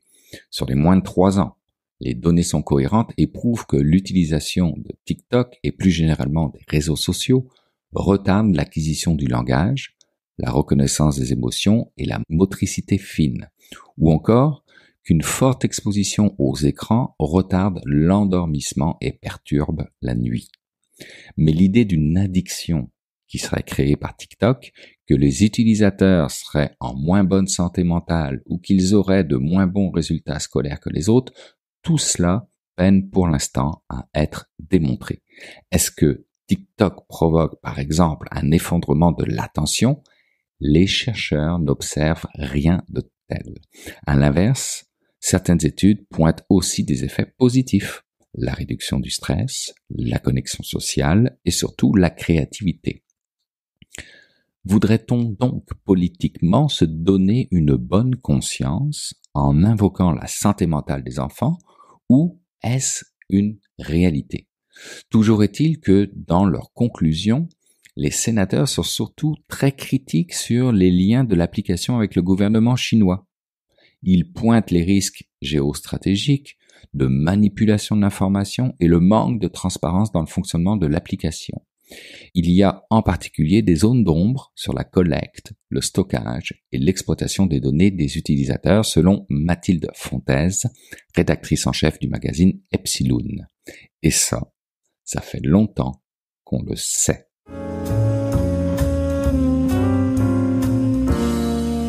Comme à l'habitude, c'est le temps d'aller rejoindre mon ami Jean-François Poulain. Salut Jean-François. Salut Bruno. Jean-François, cette semaine, tu nous amènes en France pour parler de design du son. Ben oui, cette semaine, je revois quelqu'un que j'avais rencontré à l'école de Nantes l'année dernière. Tu te souviens, j'étais sur les jurys des maîtrises de l'école de design de Nantes Atlantique. Et j'ai rencontré Jean-Yves Leporcher qui était en ce moment-là en transition de carrière. Il allait passer d'une carrière qu'il avait occupée pas mal toute sa vie en design industriel un petit peu plus ou en design en général. Et il m'avait raconté qu'il s'en allait à ce moment-là en design de son. J'avais pas trop tout à fait compris parce qu'on n'avait pas tout à fait fini cette conversation-là. Et dernièrement, j'ai entendu un podcast dans lequel il prenait part et il parlait du design de son. Donc, j'ai trouvé super intéressant son cheminement de carrière, mais de savoir un peu plus aussi ce qu'est le design sonore. Oh, ben alors j'imagine que c'est quelqu'un qui s'intéresse à l'impact du son. Ben c'est ça qui est intéressant. C'est tout l'aspect émotionnel qu'on a évidemment avec le son, ça on le sait tous, mais également tout le côté tout le côté analyse qui vient aussi, là, qui peut amener littéralement aussi à des dark patterns, comme on l'a vu avec d'autres invités là, dans le courant des années dernières. Donc voilà, ça a été une super belle conversation. Ce monsieur-là est très, très sympathique et on va essayer de le faire venir à Montréal en conférence éventuellement. Ben ça, c'est un beau sujet pour des gens qui écoutent un podcast, le son et son impact. Ben Jean-François, merci pour cette rencontre. On l'écoute à l'instant. Et puis nous deux, ben on se retrouve la semaine prochaine. Salut! Avec plaisir, Bruno. À la semaine prochaine. J'ai toujours été passionné par le son depuis mon adolescence. Donc, j'ai toujours hésité entre travailler dans le domaine du son ou travailler dans le domaine du design. Voilà, je savais que je voulais faire un métier de la création. J'avais envie de proposer des choses. J'avais envie de rendre le monde meilleur. J'avais des rêves d'enfant. J'ai eu la chance d'avoir réalisé beaucoup de mes rêves. J'ai pu faire un album de musique électronique. J'ai réalisé une émission pour les enfants, d'ailleurs, une coproduction franco-canadienne avec deux scénaristes canadiennes, une émission qui s'appelait Les Cotoons, avec une gamme de jouets. J'ai fait la musique, j'ai rencontré des musiciens qui ont fait la musique avec moi pour cette série. Enfin voilà, donc ça, pour moi, ça a toujours été combiné, le design et la musique. Et pour t'en dire un tout petit peu plus, j'ai voulu faire du design quand j'ai découvert les pochettes des albums que j'achetais à l'époque, qui étaient des albums de New Wave, de Cold Wave ou de musique électronique. Donc le travail de Peter Saville, par exemple, pour Joy Division, pour New Order, le travail de Vaughan Oliver pour Toxic Twins, Dismount Coil, tous ces groupes. Ouais. Je me suis dit, je veux faire ça en fait. C'est ça le métier que je veux faire. Je veux faire des pochettes de disques. J'en ai fait un peu. Et puis voilà, donc je suis arrivé dans le design, dans les arts appliqués. Puis j'ai découvert l'objet. Et puis très naturellement, je suis allé vers le design d'objets. Ce que j'ai fait ce que je fais encore d'ailleurs depuis presque 35 ans maintenant. Voilà. Et maintenant, tu reviens vers tes premiers amours, mais en fait, tu lis les deux. Tu fais du design de son dans un sens. C'est exactement ça. Donc là, j'ai la chance. J'étais donc consultant sur différents types de projets, beaucoup d'enceintes acoustiques notamment. Et puis j'ai rencontré Nathalie Birochot, qui est la fondatrice d'IRCAM Amplify. On y reviendra peut-être un peu après. Ouais. Et donc j'ai été consultant pour eux pendant 2 ans sur un certain nombre de projets. Puis ça se passait très bien avec les équipes, notamment, qui sont des équipes formidables. Et donc, j'ai rejoint l'équipe officiellement en tant que directeur de l'expérience sonore d'IRCAM Amplify. Donc, finalement, c'est un métier de directeur d'agence de design. C'est le métier que j'ai fait depuis presque toujours. Donc, c'est une agence, IRCAM? Alors, l'IRCAM, à l'origine, c'est le plus grand centre de recherche en France et probablement en Europe autour de l'acoustique et de la musique. Ça veut dire Institut de recherche et de coordination acoustique-musique. D'accord. Ça a été fondé par Pierre Boulez dans les années 70, à peu près en même temps que le centre Georges Pompidou. C'est d'ailleurs au pied du centre Georges Pompidou. C'est 4 niveaux en sous-sol, complètement isolés des vibrations de la ville. C'était le souhait de Pierre Boulez. C'est un endroit magnifique à visiter. J'espère que la prochaine fois que tu viendras à Paris, tu vas visiter ça. C'est un endroit mythique pour les gens qui s'intéressent au son dans le monde entier. Moi, j'ai fait beaucoup de salons de hi-fi dans le monde entier, et les Japonais, les Américains, tous les gens qui touchent de près ou de loin à la musique et au son connaissent l'IRCAM. C'est un endroit mythique. Et il y a 4 ans, Frank Madlener, qui est le président de l'IRCAM, a décidé de fonder une filiale privée qui s'appelle donc IRCAM Amplify, qui a été cofondée par Nathalie Birochot, qui est la CEO, avec pour ambition de porter toutes les recherches artistiques et scientifiques de l'IRCAM au marché. Donc c'est génial. Voilà, et les marques avec lesquelles on travaille, c'est des marques comme L'Oréal. On travaille sur des projets au croisement entre le son et le parfum. On travaille avec des marques de champagne comme Krug, où on a fait déguster le son d'un champagne. On a travaillé avec des marques de chocolat. On a travaillé avec des marques très industrielles également, très techniques, sur des projets de recherche avancée. Également sur des sons d'interface. Enfin voilà, on fait vraiment beaucoup de choses chez IRCAM Amplify, mais c'est essentiellement du design sonore. Mais parlons-en. Donc, quand vous travaillez avec une marque, parce que je l'ai entendu dans un autre podcast que tu as fait avec comment ça s'appelle, le panier.io, qui est une belle entrevue que vous avez fait, toi et un collègue. J'ai trouvé ça intéressant parce que vous travaillez donc sur la marque. Sur la marque, on peut imaginer assez facilement que on peut faire un design de son, parce qu'on imagine évidemment Intel avec son fameux son significatif là, de la marque. Et j'imagine que quand on parle de d'autres marques comme le chocolat et autres, puis vous en parlez dans ce podcast-là aussi, d'être capable d'évoquer le chocolat, d'évoquer littéralement l'odeur par le son, c'est fantastique aussi là. Alors pour faire ça, on utilise des notions qui ont été largement étudiées à l'IRCAM, notamment une qui s'appelle la polysensorialité, qui est la capacité de ton cerveau à associer plusieurs sens pour rendre l'image mentale la plus riche possible. On le voit d'ailleurs, on sait que les personnes qui sont atteintes de cécité développent une ouïe beaucoup plus fine. Ouais. Et c'est pas qu'ils ont de meilleures oreilles ou un meilleur cerveau que le tien, c'est que juste que comme le cerveau est paresseux, par essence, il a tendance à prendre les raccourcis. Et donc, on s'aperçoit que quand je peux plus voir, je muscle mon cerveau et je lui apprends à mieux écouter, à mieux sentir. Donc en réalité, c'est des talents qu'on a tous. Les pouvoirs du son, les super pouvoirs du son, on les a tous, mais on les a pas forcément développés. Surtout, en ce moment, on vit dans une société de l'image, de l'écran permanent, presque trop permanent, perpétuel, on va dire. Et donc nous, on s'interroge aussi beaucoup sur ces projets d'interface et sur comment le son peut reprendre sa place et peut-être prendre une place nouvelle. Absolument. On y croit. Hein. C'est pour ça que moi, je suis monté à bord aussi de cette belle aventure. C'est que je crois que le son est un matériau d'avenir parce qu'il est facile à appréhender, il est facile à transformer, il est facile à transporter aussi par les canaux et faible consommateur de carbone puisqu'il est beaucoup moins. Ah oui, c'est vrai. Il est beaucoup moins énergivore que la vidéo et il est capable de susciter souvent beaucoup plus d'émotions qu'une vidéo. Quand on dit en américain les goosebumps, qu'on appelle avoir les poils chez les musiciens, voilà, la chair de poule, ça c'est quelque chose que tu as pratiquement qu'avec la musique. C'est très très rare d'avoir ça avec une image. Ça peut arriver, mais c'est beaucoup plus rare. C'est vrai, je t'ai entendu le dire dans l'entrevue avec le panier.io que effectivement ça amenait plus d'émotions que n'importe quel autre. Mais est-ce que c'est pas parce que c'est un sens qui est lié ou qui est associatif avec des mémoires? Est-ce qu'on est capable d'évoquer le chocolat, par exemple, ou un parfum en particulier, juste avec un son ou comment ça peut arriver? En fait, ce qui se passe, moi, je suis pas un neuroscientifique de l'IRCAM, mais ce que je sais, c'est que dans le cerveau, il y a un certain nombre de zones qui gèrent un certain nombre d'informations, etc. Effectivement, le son est un des sens qui arrive le plus vite au cerveau. Ah oui. Parmi tous les sens, c'est un des plus rapides à arriver au cerveau.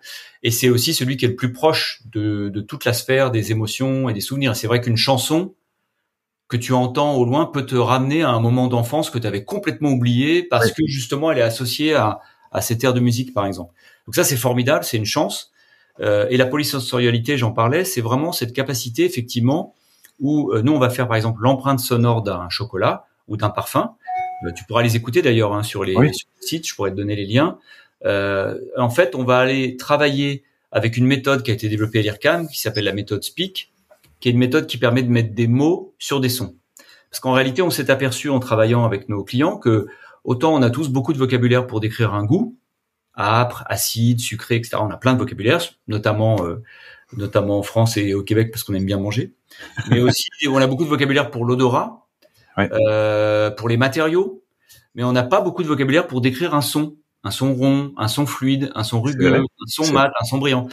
Donc nous, l'IRCAM a développé une méthode qui s'appelle la méthode Speak, qui est une sorte de traducteur d'émotions en mots ou d'intentions en mots et de mots en son. Ça nous permet, donc c'est un atelier qu'on fait, c'est un atelier d'idéation qu'on fait autour d'une table. Il y a un système de jeu de cartes avec des mots, etc. Et ça nous permet à la fin de cet atelier d'idéation de faire une sorte de mood board sonore du projet, donc soit de la marque, soit du service. Tu vois, on peut aussi faire la musique d'un service, on peut faire la musique d'un chocolat, le son d'un chocolat. Et donc on va aller identifier des mots comme le croquant. Par exemple, on a fait le son du chocolat du mendiant pour Hugo et Victor, qui est une marque de chocolat. C'est le chef Hugues Pouget qui a travaillé cette expérience avec nous. On a fait le son du chocolat du mendiant et dedans on entend du croquant, on entend les rires de l'enfance, on entend le crépitement du feu. Enfin, on entend un certain nombre de sons qui sont associés, qui ne sont pas nécessairement une musique, mais qui vont aller chercher dans ton cerveau un certain nombre d'émotions et de souvenirs qui vont t'évoquer ce que tu vas ressentir quand tu mangeras ce chocolat. Et c'est particulièrement utile quand tu es en e-commerce, où tu ne peux pas goûter et tu ne peux pas sentir. Donc, et en général, tu vois, en e-commerce, tu as un petit texte et un flacon de parfum. Ouais. C'est un peu court, quoi, pour te faire une idée du parfum. Oui. Donc, ils pourraient y associer des sons maintenant qui vont être évocateurs de l'odeur ou du goût. Exactement. C'est ce qu'on a fait pour Viktor & Rolf, pour le parfum infrared. On a créé cette empreinte sonore et on a voulu le tester aussi, vérifier est-ce que ça avait une vraie influence. Donc, on a fait un test aux États-Unis et en France avec 200 personnes aux États-Unis, 200 personnes en France, hommes et femmes confondus.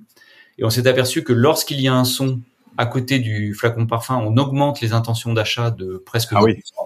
Ah oui, 20%. Et quand ce son est pertinent, quand il est cohérent avec la marque, et c'est le cas de celui qu'on avait mis puisqu'on l'a travaillé avec le nez qui a créé le parfum, là, les intentions d'achat augmentent de 40%.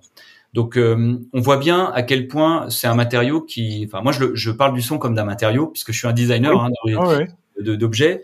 Moi, ce qui m'intéresse, c'est le son en tant que matériau et en tant que média pour transmettre des émotions qu'on ne peut pas faire passer par une icône, notamment dans le design d'interaction, on en parlera, ou juste une image. C'est super intéressant. Et d'ailleurs, par extension, comme tu disais tout à l'heure, le monde change. La voix revient ou va revenir beaucoup avec les chats GPT et autres. C'est une vague, à mon avis, qu'on ne devrait pas minimiser, mais qui va probablement toucher ce que vous faites aussi, j'imagine. Oui, absolument. Alors, il y a beaucoup de recherches, parce qu'en fait, il y a deux grandes divisions chez IRCAM Amplify. On est un peu sur le modèle d'IRCAM. À l'IRCAM, la moitié sont des artistes.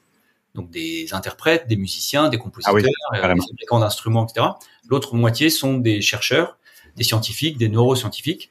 Et donc chez IRCAM Amplify, on est un peu structuré de la même manière. On est une trentaine de personnes maintenant. Et on a donc un pôle qui développe des produits, des logiciels, des plateformes SaaS pour l'industrie musicale, avec des algorithmes qui ont été trouvés à l'IRCAM, pour notamment, par exemple, spatialiser du son, pour détecter des covers, enfin voilà, tout un ensemble de plateformes technologiques, c'est vraiment de la technologie, pour les musiciens, pour l'industrie musicale en général. Et puis il y a la division donc expérience sonore, où là on va vraiment travailler des expériences soit pour les interfaces et les objets connectés, soit pour des lieux, donc par exemple des lieux retail ou des musées. Là on va faire l'ambiance sonore d'un très grand musée qui va ouvrir bientôt, ou également de l'identité. Donc soit l'identité de marque, et ça on connaît tous bien. Alors j'allais dire le son de la SNCF, mais oh oui, on connaît très bien. Vous le connaissez bien. Mais tu vois, on associe le son, le son de Netflix quand on voit arriver le logo, etc. Oui. Mais également l'identité sonore d'un lieu, d'un parfum, d'un champagne, d'un événement. D'une émotion en général, quoi. Voilà. On avait, nous, à Montréal, on l'a toujours, le son des freins du métro ont été numérisés pour devenir le son officiel, après même qu'il ait modernisé les roues. Le son est resté et a été numérisé de cette façon-là parce qu'il y avait un attachement émotionnel. Ah oui, c'est intéressant. Ouais, je te l'enverrai. Ouais, je veux bien, ouais. C'est intéressant. Donc, même dans la machine ou quand tu disais tout à l'heure dans l'espace, ça peut être quelque chose d'intéressant. Je sais pas si ça a beaucoup évolué dans les années, mais la musique de magasin, la musique dans les hôtels, la musique dans les casinos, qui joue beaucoup déjà, je le sais, sur l'odeur, mais sur le son, ça doit être quelque chose aussi qu'il y a des intervenants qui doivent être prêts à payer assez cher pour avoir un environnement plus attirant où les gens dépensent plus aussi, là. Alors, t'as complètement raison. Il y a énormément d'études qui ont été faites par des universités aux États-Unis, par des universités en Corée, en Allemagne. Enfin, il y a beaucoup d'études. Et nous, on a la chance d'avoir une chercheuse, un docteur spécialisé en sciences cognitives, Anjali, qui est une américaine, qui travaille chez IRCAM Amplify et qui nous amène aussi toutes ces connaissances. Et il y a eu plusieurs études, notamment qui montrent que quand tu mets une musique très tonique et très rythmée, tu favorises l'achat impulsif, alors que quand tu mets une musique beaucoup plus douce et beaucoup plus lente, tu vas favoriser un achat de réflexion, tu vas hésiter sur un matériau ou une couleur. Donc, en fonction de la manière dont tu veux que tes clients se comportent, tu vas pouvoir influencer évidemment leur comportement. Alors, c'est aussi une responsabilité qu'on a, nous, en tant que designer, c'est de faire les choses bien, éthiquement parlant. Évidemment. C'est vrai que le son peut vraiment influencer ton mood. Alors ça, on le sait tous avec les playlists de toutes les plateformes de streaming où justement on travaille par mood, concentration, etc. Enfin, tu vois. Mais c'est vrai en magasin.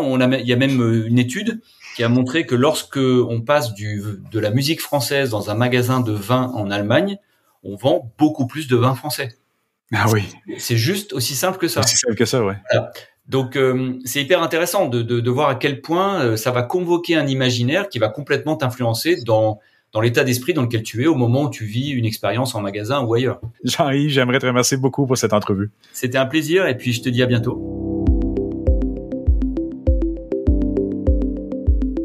Eh ben voilà, c'est ainsi que se termine cette édition de Mon Carnet. Merci à nos invités. Merci à Jérôme Colombin, Thierry Weber, Stéphane Ricoul et Jean-François Poulain d'avoir été présents cette semaine. Et puis merci à vous qui avez écouté cette édition jusqu'à la toute fin. Très heureux d'avoir passé ce bout de journée avec vous. Je vous donne rendez-vous vendredi prochain pour une nouvelle édition de Mon Carnet. Entre-temps, passez une très bonne semaine et surtout, portez-vous bien.